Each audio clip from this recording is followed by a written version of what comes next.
आयुष कुमार गाजीपुर उत्तर प्रदेश से हैं। इम्पेटस गुरुकुल के मार्गदर्शन में निमसेट 2026 की ऑल इंडिया रैंकिंग में इन्होंने 80वां स्थान अर्जित किया है। चलिए निमसेट के एक और टॉपर से मिलते हैं, आयुष कुमार से, जिनका ऑल इंडिया रैंक 80 है, 80, जो कि गाजीपुर यूपी से। तो आयुष, सबसे पहले तो ऑल इंडिया रैंक 80 के लिए बहुत सारी शुभकामनाएं। धन्यवाद सर। चेहरे की खुशी बता रही है कि आपकी रैंक तो अच्छी है, आप उससे खुश भी हैं। तो आयुष, आपकी जो इंटायर जर्नी है निमसेट की, वो क्या है? कब से आपने सोचा था और किस ढंग से प्रिपरेशन की? सर फर्स्ट जब हम कहते हैं कॉलेज में थे, थर्ड ईयर में, तो उस समय प्रिपरेशन स्टार्ट करी। उस समय मेहनत की थी उस समय, लेकिन कॉलेज की वजह से थोड़ा रह गया। 1393 करीब रैंक थी। तो उस समय लगा कि नहीं, एक साल अगर ले लेंगे तो अच्छा मिल सकता है, बहुत अच्छा। तो सोचा कि चलते हैं। और उस समय बस 6 महीने में इंटरेस्ट इतना ज़्यादा हो गया था कि हम सोचे कि अब छोड़ो सबको, बस इंटरेस्ट पे ही रहना है और कहीं नहीं जाना है।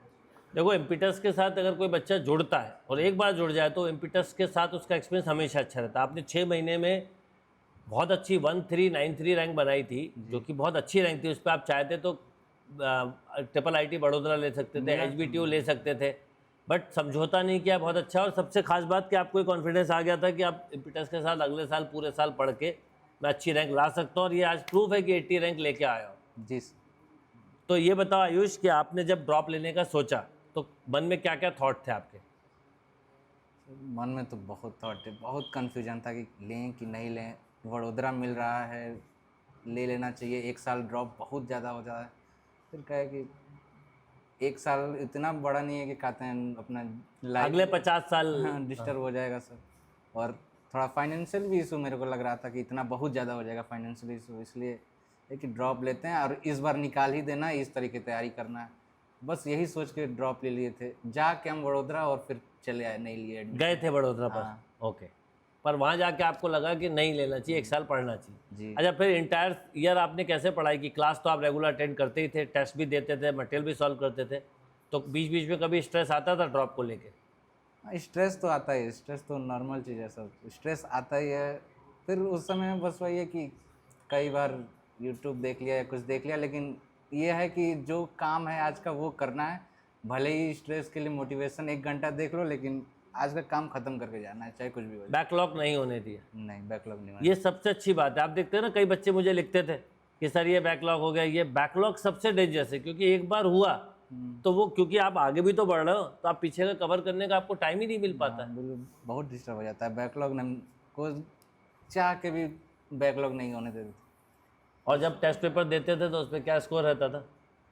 सर मेरा स्कोर कई बार बहुत ज़्यादा डिफ़र किया है। मतलब कई बार मेरा 117 रैंक भी आया है, कई बार 9th रैंक भी आया है। तो बहुत डिफ़र करता था, लेकिन मेरे को था कि एवरेज तो ठीक ही आ रहा है, तो चलते हैं।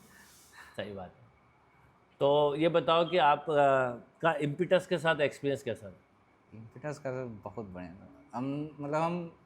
हमको लगा कि हम पहले कहते हैं स्टूडेंट है जो इम्पिटस के संग ही लॉयल हैं, और किसी के संग हम गए ही नहीं कभी। किसी को सोचा भी नहीं कि कोई कैसा तैयारी करा रहा है, कैसा नहीं।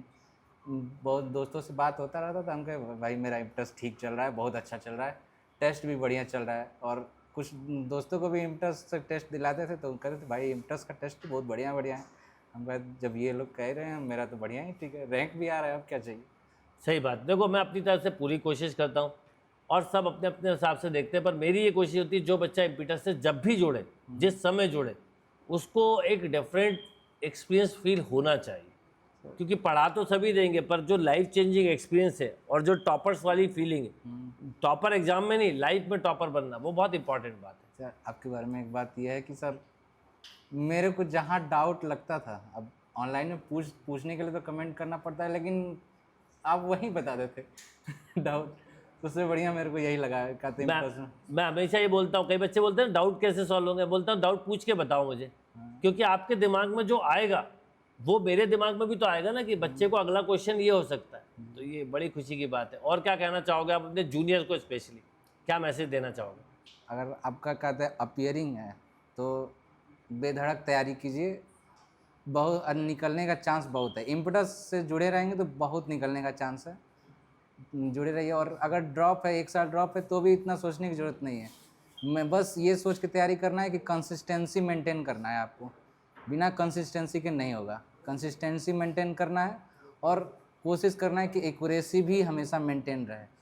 रैंक कभी कभी डिफर कर सकते हैं पर लास्ट में रिजल्ट अच्छा ही होगा। बिल्कुल सही बात बोली आपने।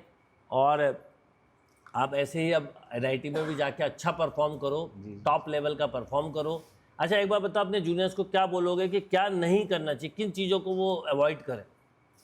पहला तो बैकलॉग ही अवॉइड करें, ओके। बैकलॉग नहीं होना चाहिए। और दूसरा, अगर डिमोटिवेशन भी हो रहा है तो उसको भी इतना भाव देने की जरूरत नहीं है। हाँ, वो होता रहता है, कई बार होता है, हाँ, चलता हम लोग को है। भी हुआ है और लास्ट में बढ़िया ही मिला है, तो आप लोग को भी मिलेगा, डोंट वरी। अच्छा जब इस बार का पेपर देने आप गए तो पेपर देख के क्या मन में थॉट था? एक तो स्कोर क्या है आपका, ये जरूर बताओ। बच्चे सबसे पहले बोलते हैं स्कोर क्या है, सर मेरा 364.5 है। और पेपर देख के क्या थॉट आया? सर पहली बार तो मैथ का पेपर जब एनालाइज किए 2-3 मिनट के, तो मेरे को लग गया था कि पेपर बहुत हार्ड है और रैंक जो कहते कट ऑफ है वो लो ही जाएगा। तो इसमें मेंटेन करना है एक्यूरेसी जितना मेंटेन हो जाए वही सबसे बढ़िया है। तो मैंने लगभग 40 मिनट में सर मैंने 17-18 ही क्वेश्चन किए थे और वही 17-18 क्वेश्चन मेरे लगभग सही हैं पूरी तरह। उसके बाद मेरे घबराहट हुई थी, तो 2-3 क्वेश्चन गलत भी हुए हैं। उसकी वजह से एक्यूरेसी की वजह से मेरा स्कोर बन गया बढ़िया अच्छा। चलो ये बहुत अच्छी बात है। अब ऐसे ही आप NIT में भी बढ़िया प्रोग्रेस करो, अच्छा परफॉर्म करो। Once again all the best and congratulation. धन्यवाद। थैंक यू बेटा, बहुत अच्छा लगा आपसे बात करके।